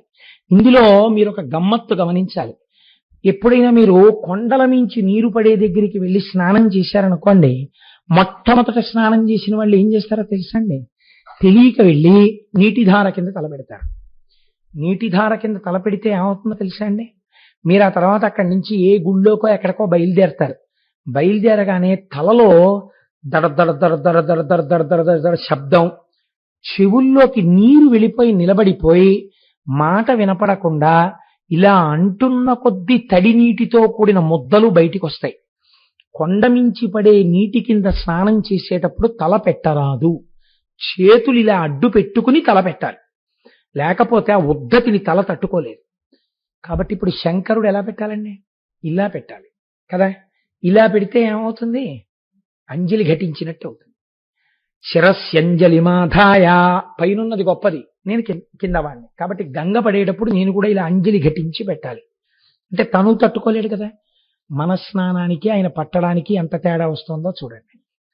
కాబట్టి ఒక్క శూలి పట్టగలడు, త్రిశూలమును పట్టుకున్నవాడు పట్టగలడు. వాడు ఎక్కడున్నాడు? అక్కడే ఉన్నాడు, గోకర్ణంలో. కాబట్టి ఒకటో వరం అడిగావే, అది కూడా చాలా కష్టం అయ్యా. నువ్వు అడిగింది ఇవ్వడం అంత తేలిక కాదు. ఎందుకని? తర్వాత మహాపాపాలు చేసేవాళ్ళు పుడతారు. ఎలా ఇస్తాం వంశం? అయినా నువ్వు అడిగావు కాబట్టి ఇచ్చేశానండి. అంటే ఇప్పుడు ఏం చేయాలన్నమాట ఈశ్వరుడు? ఆ వంశంలో అటువంటి పాపమున్నవాడు పుట్టకుండా జాగ్రత్త పడుతూ ఉండాలి. ఉన్న దాన్ని తక్కువలో తీస్తూ ఉండాలి. తను తెలుసుకునేటట్టు చెయ్యాలి. దశరథుడి జీవితం అదే కదండి. మరి ఒకప్పుడు యవ్వనంలో శాపం వస్తే కొడుకుని తలుచుకుని చచ్చిపోతామన్నారు. యవ్వనానికి వృద్ధాప్యానికి ఎంత తేడా ఉంటుందో చూపిస్తుంది రామాయణం. ఆయన నవ్వుకున్నాడు. యవ్వనంలో ఉన్న దశరథుడు పెళ్ళవలేదు అంటే నాకు కొడుకులు ఉంటారనుకున్నాడు. నాకు గొడవలేదు, ఇంకా మా దిలీపుళ్ళని తిరగక్కర్లేదు అనుకున్నాడు. కానీ ఏమైంది? నిజంగా కొడుకుట్టాక ఆ కొడుకు పక్కన లేనప్పుడు చచ్చిపోవడం ఎంత కష్టమో తెలిస్తే వృద్ధాప్యంలో కౌసల్య కౌసల్య శాపవాక్యం ఎంత గొప్పదో ఇప్పుడు నాకు అర్థం అవుతోందని ఏడుస్తుంటే అందరూ నిద్రపోతే ఒక్కడే ఏడ్చి ఏడ్చి రామా రామా అంటూ చచ్చిపోయాడు. ఇప్పుడు నాకు అర్థమైంది కౌసల్య అన్నాడు. మీరు విన్నారు కదా అయోధ్యకాండ. కనుక ఆయన ఒక వరం ఇచ్చేస్తాను, రెండోది కూడా ఇయ్యబడవచ్చు, పట్టుకునేవాడిని ఒకడిని చూసుకో, వాడి పేరు చెప్తాను, శూలినః, శంకరుణ్ణి తెచ్చుకో. ఇప్పుడు ఏమని అడగాలండి శంకరుణ్ణి? అయ్యా మీరేమనుకోకండి, తప్పుడు పనులన్నీ చేశారు మా వాళ్ళు కొంతమంది, గంగ పైనుంచి కింద పడుతుంది, భూమి పాడైపోతుంది, మీరు వచ్చి అలా కింద నించుంటే పైనుంచి వచ్చి గంగ మీ నెత్తి మీద పడుతుంది, మీరు భరిస్తూ ఉంటే అక్కడి నుంచి భూమి నుంచి పాతాళానికి ఎడుతుంది, మా వాళ్ళు ఉద్ధరింపబడతారు, మీరు అలా నించోండి అన్నారు అనుకోండి. ఎవడు ఒప్పుకుంటాడండి ఈ పనికి? మీకు ఏదైనా ప్రీతి ఉంటే ఓ పండెట్టండి, ఓ కాయెట్టండి, ఓ కోరిక కోరుకోండి, నాకు ఇది కావాలని అడగండి పోనిస్తాం, అంతేగాని మీరు నించోండి నీళ్లు వచ్చేస్తాం మీ మీదంటే ఎవడు ఒప్పుకుంటాడు? ఒప్పుకోడు కదా ప్రపంచంలో ఎవడు. అయినా ఆయన ఏం చేశాడు అంటే మహానుభావుడు వెళ్ళి మళ్ళీ తపస్సు మొదలుపెట్టాడు శంకరుడు కోసం. ఇది భగీరథ ప్రయత్నం అంటే. ప్రీతస్తేహం నరశ్రేష్ఠ కరిష్యామి తవ ప్రియం శిరసాధారయిష్యామి శైలరాజసుతామహం. మీరు వాల్మీకి రామాయణాన్ని జాగ్రత్తగా చదవండి. బ్రహ్మగారిని వరం అడిగాడు ఎవరు? భగీరథుడు. శంకరుణ్ణి వరం అడిగినట్టు వాల్మీకి రామాయణమునందు లేదు. శంకరుణ్ణి అసలు అడగలేదు. అయా మీరు పట్టుకోండి గంగ పైనుంచి పట్టినప్పుడు అని భగీరథుడు శంకరుణ్ణి అడగలేదు. అడగకుండా ప్రత్యక్షం అవుతూనే శంకరుడు అన్నాడు, ప్రీతస్తేహం నరశ్రేష్ఠ, నువ్వు చేసిన తపస్సుకి చాలా ప్రీతి పొందాను. అడగడానికి మొహమాట పడతాడేమో, ఒకటికొకటి అడుగుతాడేమో, ఇంత చేసిన తపస్సు పాడవుతుంది. ఇది గోకర్ణం, మహాబలేశ్వరుడు అడగకుండా అడగవలసింది ఇచ్చేస్తున్నాడు. ప్రీతస్తే, ఇవన్నీ వింటుంటే గోకర్ణం వెళ్ళాలనిపించట్లేదండి ఒకసారి. ప్రీతస్తేహం నరశ్రేష్ఠ కరిష్యామి తమాప్రియం, నీకు ప్రియమైనది చేసేస్తాను. ఏమిటది? మళ్ళీ అలా అంటే ఏమిటి చేస్తానంటున్నాడో, నేను అనుకుంటున్నాడో అనుకోవట్లేదో అని నువ్వేమీ అనుకోక్కర్లేదు. శిరసాధరయిష్యామి, తలంతా పెడతాను. సత్యం చెప్పేస్తున్నాడండి. కడుపు నిండా తింటాను అన్నట్టు జరగబోయేది చెప్పేస్తున్నాడు. త్రికాలజ్ఞుడు, ఆయనకి తెలియందేముంటుందండి. తల నిండా పడతాను, శిరసా, తల నిండా పడతా. గంగ అలాగే అడిగింది, తల నిండా అలాగే పట్టాడు. శిరసాధారయిష్యామి శైలరాజసుతామహం, ఆ పర్వతరాజ పుత్రి ఉందే గంగ, అలా పడతానులే పద అన్నాడు. ఇది మీరు దర్శనం చేయవలసినటువంటి పోస్చర్ అండి గంగావతరణం. మీరు ఇక్కడ ధ్యానం చెయ్యాలి. ఎందుకంటే గంగాధర అన్న నామమే కానీ అసలు నిజంగా అలా నిలబడినటువంటి గంగాధరుడి యొక్క స్థితి మీరు విజయవాడలో కనకదుర్గమ్మ తల్లి దర్శనం అయిపోయిన తరువాత సుబ్రహ్మణ్యేశ్వర దర్శనం నుంచి మల్లికార్జున దర్శనం వరకు వెడుతున్న మార్గ మధ్యంలో పక్కన ఉన్న ప్రమదావనంలో ఇలా నిలబడి పైనుంచి గంగ పడుతున్నటువంటి శివుడు ఉంటాడు కదండి. అయితే చాలా చోట్ల ఎలా వేస్తారంటే ఆయన జడలన్నీ విప్పేసుకున్నట్లు వేస్తారు, కానీ అలా విప్పుకు నిలబడినట్టు లేదు. ఆయన మామూలు ఇప్పుడు ఎందుకు విప్పాలంటే అసలు మీరు ఆలోచించండి, ఇది ఎక్కడ వచ్చేస్తుందంటే ఈ కాన్సెప్ట్. సాధారణంగా పెద్ద జడున్న వాళ్ళు ఎవరుంటారండి? నా బోటిగాడికి అసలు మామూలు క్రాపే ఉండట్లేదు. భగవంతుడు అనుగ్రహించి క్రాపు పాపిడి వచ్చేవాళ్ళకి వెంకటాచలం తీసుకెళ్తున్నాడు కాబట్టి కృప చేసి ఆ గొడవే లేకపోతుంది అనుకోండి. దీర్ఘమైన కేశపాశం ఎవరికి ఉంటుంది? సుమంగళికి ఉంటుంది కదా. వారు స్నానం చేసేటప్పుడు, తల స్నానం చేసేటప్పుడు కొన్ని ఇబ్బందులు లేకుండా ఏదో దాని గురించి మనం పెద్ద విచారణ అక్కర్లేదు, విరబోసుకుంటారు. అది దృష్టిలో పెట్టేసుకుని సాధారణంగా ఏం చేస్తారంటే కొప్పుతో చెయ్యరు కాబట్టి విరబోసుకుని ఆయన నిలబడ్డట్టుగా చెప్తుంటారు. మీరు ఆలోచించండి, అలా విరబోసుకుని నిలబడిపోతే అది ఒక పరిమితి ఏర్పడిపోయినట్టు శివుడికి కూడా. అలా నేను విప్పుకోపోతే ఈ జటాజూటం సరిగ్గా తడవదో లేకపోతే పడిశంబడుతుందో, అలాంటి వాడికి పైన చంద్రుడిని ఇక్కడ ధరిస్తాడండి. అసలు జడలు ఎందుకు విప్పుకోవాలి? ఆయన గంగాధరుడు జటలు విప్పలేదు, జటాజూటంతోనే ఉండాలి శంకరుడు కదండి. జటాజూటంతో నిలబడ్డాడు. ఎలా నిలబడ్డాడు? ఎక్కడ తపస్సు చేశాడు? గోకర్ణంలో చేశాడు. గోకర్ణంలో ఉన్నవాడెవడు? మహాబలేశ్వరుడు. అక్కడ వచ్చింది వరం. కాబట్టి మహాబలేశ్వరుడైనటువంటి వాడు ఏ విషయంలోనైనా బలం కలిగిన వాడే. వాడు ఇలా చేతి పెట్టుకుంటాడండి, అప్పుడు తలకో పరిమితి ఉన్నట్టు కదా మళ్ళీ. కాబట్టి ఇప్పుడు లేకపోతే ఇలా చూస్తున్నాడు అనుకోండి, బాబా పడిపోతుందా లేనిపోను కూడా ఏం లేదు కదా, పెద్ద ప్రమాదకరంగా ఏం వచ్చేయట్లేదు కదా పాయలు అని ఏం చూడటం. ఎలా చూస్తూ ఉండాలి? ధిక్కారంగా చూస్తుండాలి. పడో రా నీ ఇష్టం అని. కాబట్టి ఇప్పుడు ఎవరినైనా సరే మీరు తల మీద ఇలా మోదారనుకోండి, మోదితే గభాలను ఇలా కదలికి వస్తుంది అదురుకి. అలా నాకేం రాదు అని చెప్పడానికి 2 కాళ్ళు మాత్రం కొంచెం దూరంగా పెట్టి 2 చేతులు ఇలా పెట్టి ఇలా చూస్తూ రా అని నించున్నాడు. పాండురంగడు సాత్వికంగా నించుంటాడు, ఇక్కడ మహాబలేశ్వరుడుగానే నించున్నాడు. గోకర్ణంలో చేసిన తపస్సు గంగాధరమూర్తి అయింది. అది మీరు అన్వయం చేయాలి. అన్వయం చేసుకుని ఇక్కడ దర్శనం చేసుకోవాలి. ఏమి గంగాధరుడివయ్యా, ఈశ్వరా ఏమి నిలబడ్డావయ్యా, నువ్వు మహాబలేశ్వరుడివి. నువ్వు మాకిక్కడ ఉండగా మాకేం లోటు, మమ్మల్ని ఎవరేం చెయ్యగలరు, మమ్మల్ని ఎవరేం చెయ్యలేరు. ఓవర్ బ్రిడ్జ్ డౌన్ లో కారును గుద్ది కింద పడ్డా ఇంకొక వాహనం కూడా వచ్చి తగలడానికి వీళ్ళు ఆగిపోవలసిందే వాహనాలు తప్ప. అంటే నేను ఎవరిని పడిపోమని చెప్పట్లేదు, అలాగా ఈశ్వరాజ్ఞ లేకపోతే ఆయన రక్షిస్తుండగా ఎవ్వడు చెనకలేడు. ఇది మహాబలేశ్వరుడు. మహాబలేశ్వరుణ్ణి చెప్పుకునేవాడిని చెనకడమే కుదరదు, వాడి ప్రారంధం దాటిపోవలసిందే. కాబట్టి ఇలా నిలబడిపోతే గంగాధరుడై హిమవత్ పర్వతం మీద నిలబడ్డాడు. ఎందుకు హిమవత్ పర్వతం మీద నిలబడాలి? పడడం ఒక పవిత్రమైన ప్రదేశంలో గంగ పడాలని నిర్ణయించుకుని నిలబడ్డాడు. ఇంకొక కోరిక కాదు ఆయనకి, ఆయన అక్కడైనా పట్టగలడు. ఆవిడికో పవిత్ర స్థలం చూపించాలనుకున్నాడు. వెళ్ళి నిలబడితే చిత్రం ఏమిటి, ఆవిడ అనుకుందిట మనస్సులో, చతుర్ముఖ బ్రహ్మగారు వచ్చి శూలిన అడిగో నించున్నాడు శంకరుడు. గంగా భగీరథుడి కోరిక తీర్చు. మీరు ఎప్పుడు గంగావతరణాన్ని లోపల దర్శనం చేసినా మీకొకటి దర్శనం అవ్వాలండి. ఈ గంగ మొట్టమొదట ఆకాశంలోంచి జారి పెద్ద ధార శివుడి తల మీద పడుతుండగా ఆ పట్టడం భూమే పట్టలేదంటే ఎంత ప్రవాహం పడిపోతుందో, ఈ శంకరుడు ఎలా పడతాడో పట్టగలడన్న నమ్మకంతో నా కోసమని ఈ పని చెయ్యడానికి సిద్ధపడ్డ పరమాత్మ అని కృతజ్ఞతతో చూస్తూ తను పక్కనున్నాడు అనుకోండి, ఏమవుతుంది? ఓ పాయ ఈయన మీద పడుతుంది, ఈయన వెళ్ళిపోతాడు ఆ ప్రవాహంలో. కాబట్టి భగీరథుడు పక్కన ఉంటాడా? ఉండకూడదు. అదే సనక సనందనాసులకి దక్షిణామూర్తి ఏంటి? అది మహాబలేశ్వరమూర్తి. కాబట్టి దూరంగా ఎక్కడో నించోవాలి. నించుని చూడండి, ఇంట్లో పెద్ద చెట్టు కొమ్మ కొట్టించుకునేవాడు యజమాని దూరంగా నించుని జాగ్రత్తండో అంటుంటాడు. దాంట్లో నిష్ణాతులు తారట్టుకులు అవుతుంటారు. యజమాని కొమ్మ కింద నించోడు, మా కొమ్మే కదా అని. అలా ఎవడు గంగ కావాలో వాడు దూరంగా నించుంటాడు. దూరంగా నించుంటే ఈ గంగ పడుతూ ఉండాలి.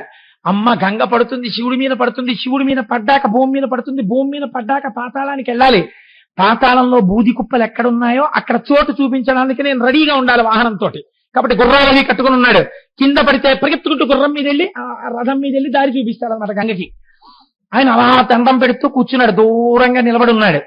ఇప్పుడు గంగ ఆకాశంలోంచి దూకబోతోంది మీదకి. దూకబోతూ ఆవిడ అనుకుందిట, విర్రాడు. చాలా మంది శంకరుడి ప్రజ్ఞ గమనించకుండా భోళాశంకరుడు అంటుంటారు.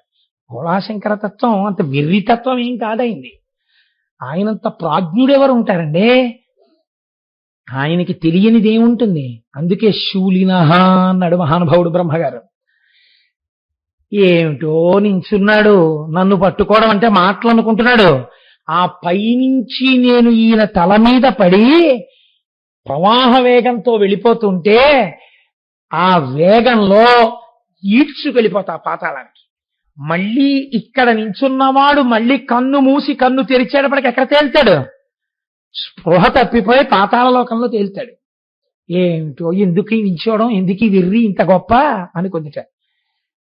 సాకథం చిన్మహీం గంతుం న శక్నోత్యస్తమాస్థిత నైవ నిర్గమనం లేభే జటామండలమోహిత. పడ్డం మొదలెట్టింది పైనుంచి. ఈయనేం చేశాడు? ఇలా కూడా చూడలేదు.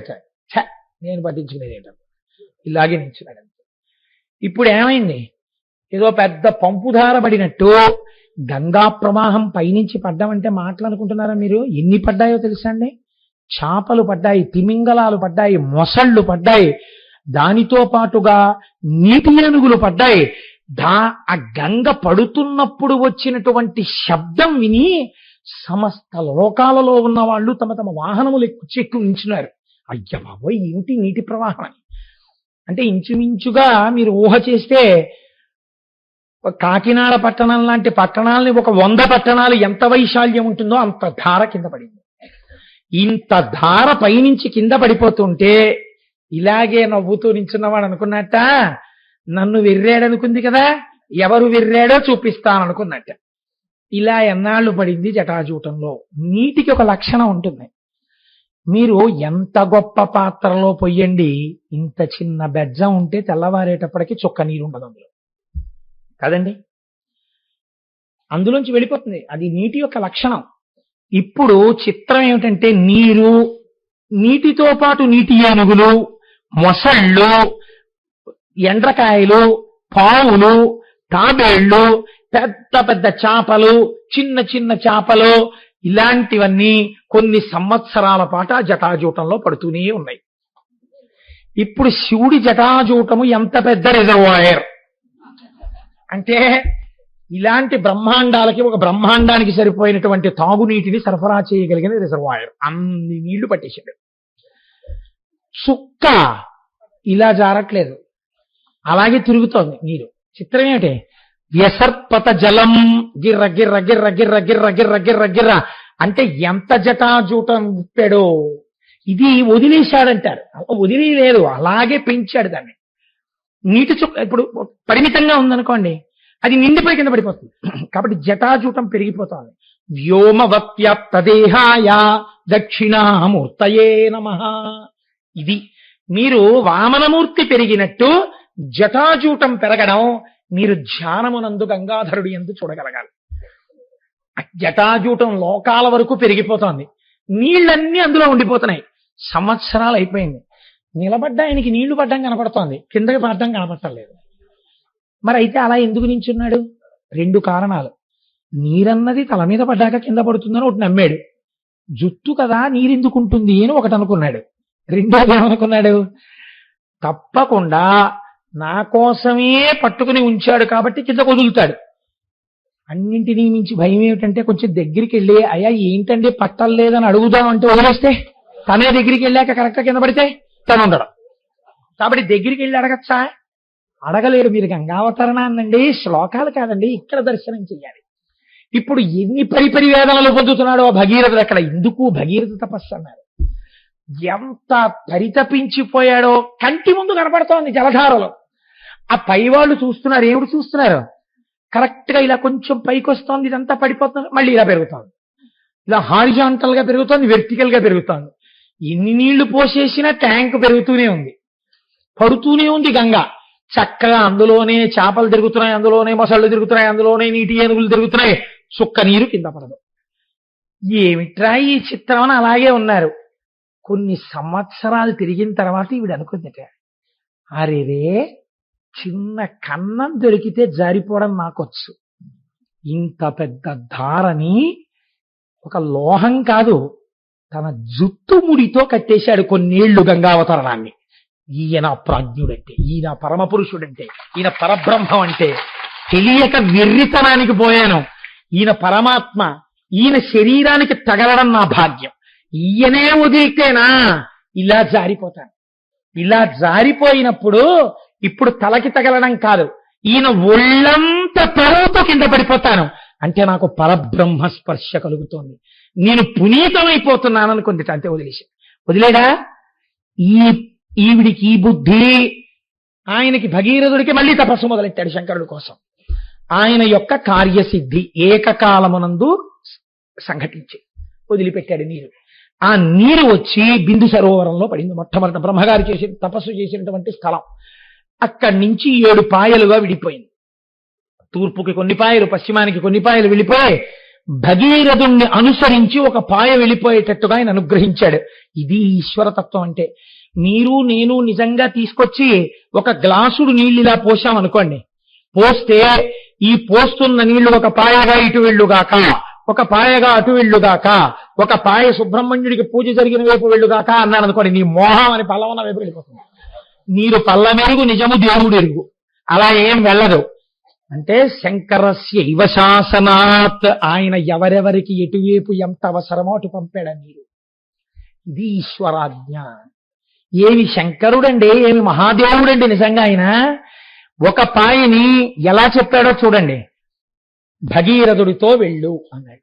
ఇప్పుడు ముందు భగీరథుడి రథం వెళుతోంది, వెనకాతల గంగ వెళ్ళిపోతోంది. ఇలా వెళ్ళిపోతుంటే ఒక ఆశ్చర్యం జరిగిందిట.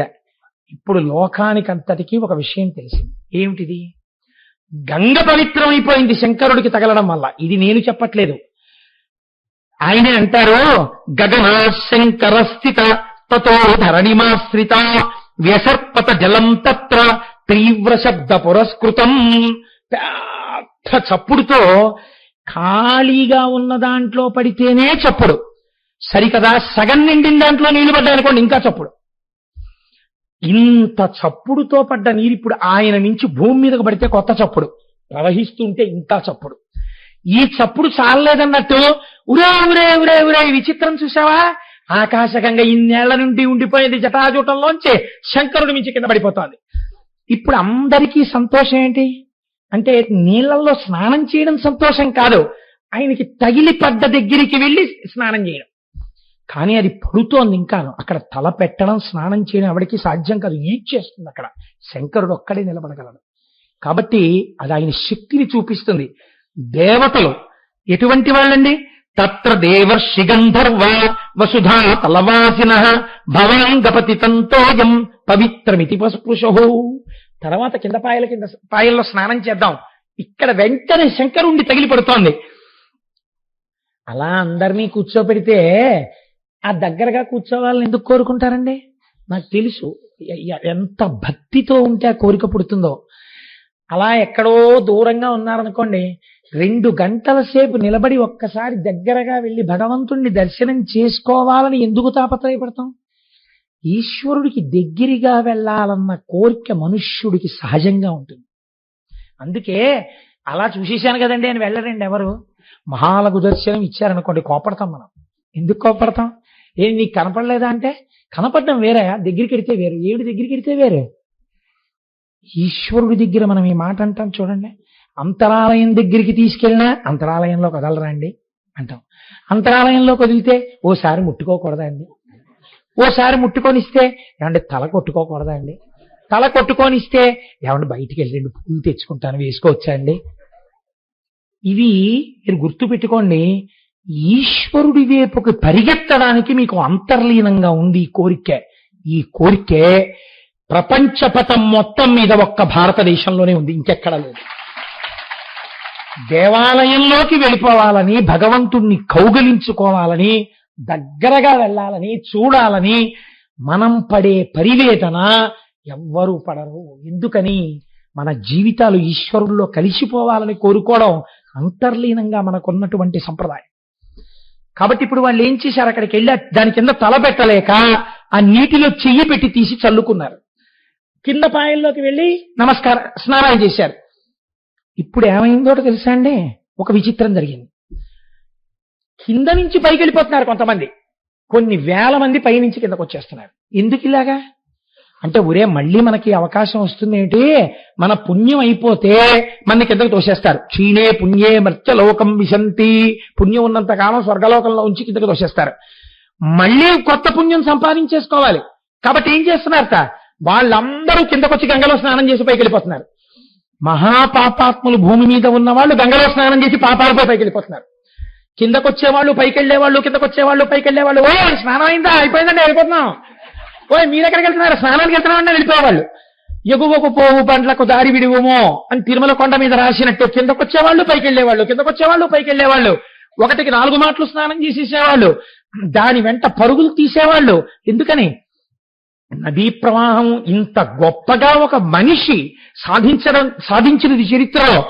ఆయన మీద పడుతోంది, ప్రవహిస్తోంది. ముందు భగీరథుడు వెళ్తున్నాడు, ఆయన ఇటుడికి అటు ఎడుతోంది.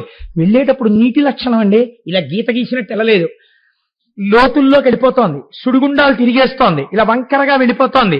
ఎత్తెక్కడానికి ప్రయత్నం చేస్తోంది, పచ్చటి నురుగు ఏర్పాటు చేసుకుంటోంది, పుట్టల్ని కప్పేస్తోంది, ఇలా వంకర్లు తిరుగుతోంది, ఒక్కొక్క చోట వాలుగా ప్రవాహం తిరిగిపోతోంది, ఒక్కొక్క చోట తిన్నగా వెళ్ళిపోతోంది, ఒక్కొక్క చోట తన ప్రవాహమే తనకి ఎదురొచ్చి ఢీకుంటోంది, అందులోంచి తుంపర్లు పుడుతున్నాయి, అలా వెళ్ళిపోతోంది. వెళ్ళిపోతుంటే వెళ్ళి వెళ్ళి వెళ్ళి వెళ్ళి జహ్ను మహర్షి తపస్సు చేసుకుంటున్నటువంటి ప్రాంగణం దగ్గరికి వెళ్ళింది. వెళ్ళి అటువైపుకు పల్లం ఉంది, అటు తిరిగింది. తిరిగి ఒక్కసారి ఇంత నీటి ప్రవాహం వెళ్ళి ఆయన అంతర్ముఖుడై కూర్చుని ఉన్నాడు. కూర్చుని ఉండేటప్పటికి ఇంత నీరు ఆయన యొక్క ఆశ్రమాన్ని కొట్టేసి తీసుకుపోయింది. ఇది చాలా చిత్రంగా ఉంటుందండి. మీరు ఎప్పుడైనా చూశారో లేదో నాకు తెలియదు, కానీ ఈశ్వరుడు బహుశా ఎదరవిడి ఎప్పుడైనా గంగావతరణం చెప్పాలని నన్ను అలా పుట్టించాడు. ఏలూరులో మా ఇంటి పక్కనే తమిళేరు ఉండేది. ఆ తమిళేటి గట్టెక్కి కూర్చుంటే ఏరుస్తోంది ఏరుస్తోంది అనేవారు. ఏరుస్తోంది అంటే స్కూల్ మానేయడమే. ఆ ఇంట్లో వాళ్ళకి భయం, వరదలు వస్తాయని పంపించేవారు కాదు.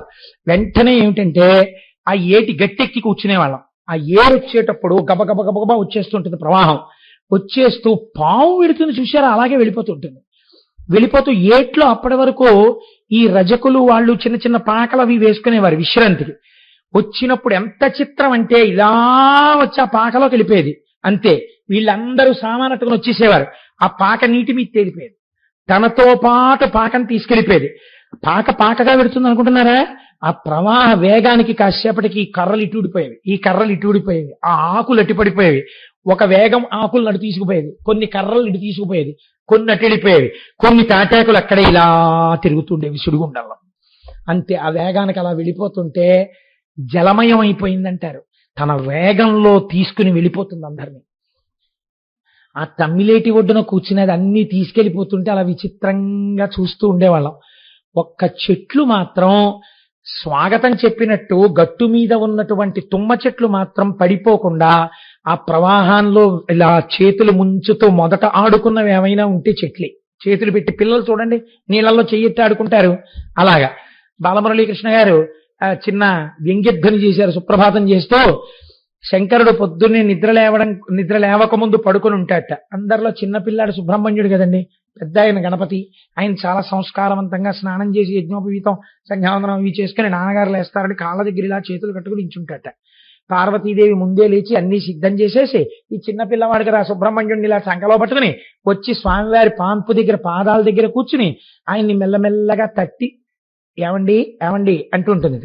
ఈ సుబ్రహ్మణ్యుడు మాత్రం గభాలను దిగిపోయి మంచం తలకట్టుకెళ్ళి తలగడా మీద ఇలా పడుకున్న శంకరుడి దగ్గరికి వెళ్ళి చెయ్యి తీసుకెళ్లి జటాజూటంలో పెడతాట. గంగమ్మ కదా చల్లగా ఉంటుంది. ఈ చెయ్యి తీసి నుదుటి మీద పెడతాట. మూడో కన్నా అగ్నిహోత్రం కదా వెచ్చగా ఉంటుంది. ఇలా ఆడుకుంటుంటే ఆ పిల్లాడు ఆడుకుంటున్నాడని శంకరుడు లేచి కణ కణ కణ ధనులవుతుంటే రెండు చేతులతో సుబ్రహ్మణ్యుడిని తీసుకుని ఆయన బొగ్గలు ముద్దు పెట్టుకుని అప్పుడు నిద్రలేస్తట. అనుభవించారు బాలమురళీకృష్ణ గారు. సుప్రభాతం ఎలా ఉంటుంది. ఒక్కొక్కరు ధ్యానమునందు అలా దర్శించారండి. కనుక ఆ వెళ్ళిపోతున్నటువంటి గంగ జహ్ను మహర్షి యొక్క ఆశ్రమాన్ని తనతో తీసుకుపోతే ఈయన్ని తీసుకుపోదా అండి అని మీరు అడగచ్చు. గంగ కూడా తీసుకుని వెళ్ళలేదు, తపశ్శక్తి అటువంటిది. యతో భగీరథో రాజా తతో గంగా యశస్విని జగామ సరితాం శ్రేష్ఠ సర్వపాప ప్రణాశిని తస్మాత్ జిష్ణుసుతా గంగా ప్రోచ్యతే జాహ్నవీతి చ జగామ చ పునర్గంగా భగీరథ రథానుగా. ఆ భగీరథుడి యొక్క రథం వెనకాతల వెళ్ళి వెళ్ళి వెళ్ళి వెళ్ళి పాతాళ లోకంలోకి వెళ్ళింది. వెళ్ళిన తర్వాత తమ పితృదేవతల యొక్క భస్మరాశుల్ని చూపించి దీని నుంచి ప్రవహించమని చేతులొగ్గి నమస్కరించి అడిగాడు. ఆ భస్మరాశుల నుంచి గంగ ప్రవహించింది. ప్రవహించగానే ఎవరి శరీరమునకు సంబంధించిన భస్మరాశులు అలా పడిపోయి ఉన్నాయో వాళ్ళందరూ కూడా ఉత్తర క్షణం దాహశాంతిని పొంది 60,000 మంది సగరులు ఊర్ధ్వలోకాలకి వెళ్ళిపోయారు. ఇలా ఒక్క భగీరథుడు ప్రయత్నమన్నది ఎంత ముఖ్యమో, చిత్తశుద్ధి ఎంత ముఖ్యమో చూపించి పైన ఉన్న వాళ్ళని ఊర్ధ్వలోకాలకు పంపాడు. కింద ఉన్న వాళ్ళకి వంశము లేకుండా బాధపడకుండా భగవంతుడి యొక్క అనుగ్రహాన్ని వర్షింపచేశాడు. చతుర్ముఖ బ్రహ్మగారంతటి వాడు పిలవకుండా పరిగెత్తుకొచ్చాట. పరిగెత్తుకొచ్చి భగీరథుణ్ణి చూసి కౌగిలించుకుని అన్నాడు, భస్మస్యథా ప్లుతే రామా గంగాయా సలిలేన వై సర్వలోక ప్రభబ్రహ్మ రాజానమిదమబ్రవీత్. ఆ రాజుతో భగీరథుడితో అన్నాడు, భగీరథ, ఇంకా లోకంలో ఎప్పుడైనా ఎవరైనా ఎక్కడైనా ఇంత గొప్ప ప్రయత్నం చెయ్యవలసి వస్తే దాన్ని భగీరథ ప్రయత్నం అని వస్తుంది లోకంలో. అన్నిటిని మించి ఇన్ని కష్టాలకి ఓర్పుతో ఈ పాయని పాతాళానికి తెచ్చావు కనుక ఈ పాయకి భాగీరథి అని పేరు. నీ పేరే వస్తుంది ఈ గంగా ప్రవాహానికి. తెలిసి కాని తెలియక కాని ఎన్ని పాపములు చేసిన వారైనా సరే ఈశ్వరుడు అంతటి శక్తివంతుడే, అంతటి బలవంతుడే, గోకర్ణ క్షేత్రం అంత గొప్పదే, అంత దయాళువే.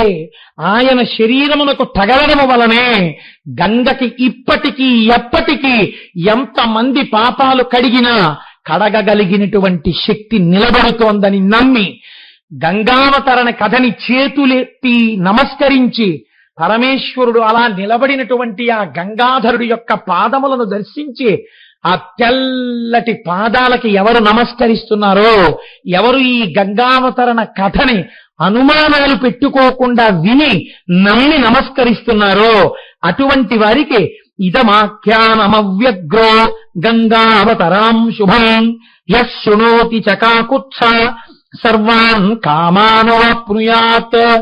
అసలు వాల్మీకి మహర్షి ఎక్కడా చెప్పరు ఫలశ్రుతులు. అలాంటి వారు షణ్ముఖోత్పత్తికి గంగావతరణానికి ఫలశ్రుతి చెప్పారు. ఎవరు పరమ పూజ్య భావముతో నమ్మి నమస్కరించి విశ్వాసముతో గంగావతరణము వింటున్నారో అటువంటి వారి యొక్క సమస్తమైన కోర్కెలు తీరుతాయి. సర్వే పాపాః ప్రణశ్యంతి. వారు ఎన్ని పాపములను ఇతపూర్వము చేసిన వారైనా ఆ బాధలు పొందకుండా వారి పాపములను మానసికంగా గంగా దర్శనం చేస్తూ విన్నారు కనుక ఆ పడిపోతున్న గంగ యొక్క శబ్దాన్ని ఇక్కడ మనస్సులో వింటే రంగతుంగ తరంగ సంఘములతో రంజిల్లు ఘోషంబుతో బంగారంబగు పొంగుతో నురగతో పువ్వాట తుంపర్లతో భంగుల్ సల్పుచు జగ్గలించుతున్న భోభాగము నుండి జారన్ గంగమ్మను దల్చితే శిరమునన్ రంజిల్లుతున్ శంకర అంటూ ఆ గంగాధరుడికి ఎవరు నమస్కరిస్తున్నారో అటువంటి వారందరికీ సర్వే పాపాః ప్రణశ్యంతి. గంగా స్నానం కాదు, గంగావతరణమే విన్నారు కనుక వారి పాపములు పటాపంచలైపోయాయి. ఆయుకీర్తిశ్చవర్ధతే.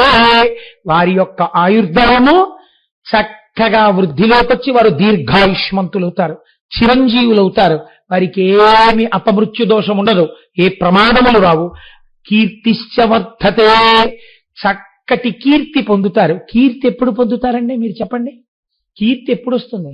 ఆయన్ని చూడగానే అమ్మ మహానుభావుడండి నమస్కారం పెడదామని ఎప్పుడంటారు? సద్గుణములు కలిగినటువంటి వాడు, సత్కర్మానుష్ఠానము కలిగినటువంటి వాడు అయితే కీర్తి ఉంటుంది.